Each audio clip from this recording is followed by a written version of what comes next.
trên yêu nhẹ nhàng độ un đi qua hoàn tổ đôi thôn nàng khai áo quý tâm na nhìn cô na khó dễ ruột na ya đi cao un na liêu ha e loa ha maka yusku na quý na khó dễ ruột na ya đi cao un na liêu ha e loa ha maka yusku na quý mau ha do ma đi ha ma yêu ya hu ha do ma đi ha hai chốt ô ma chê na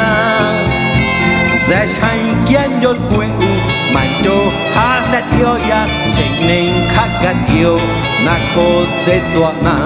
sẽ chạy kiến yol quê u mà cho ha đất yêu ya chạy nên khắc gắt yêu na khô dễ dọa na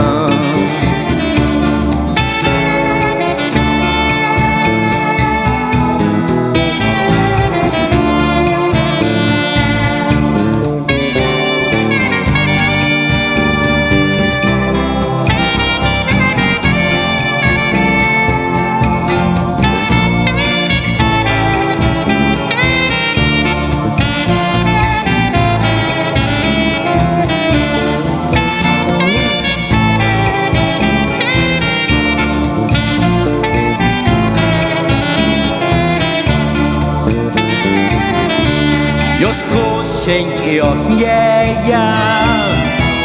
độ un đi qua hoàn tổ đôi thôn nàng khai nhau quý tâm na nhìn cô na khó dễ dọa na ya đi cao un na liêu ha e loa ha maka Yosco na quý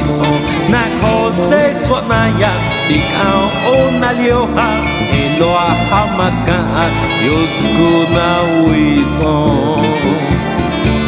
mau ha do ma đi ha ma yêu ya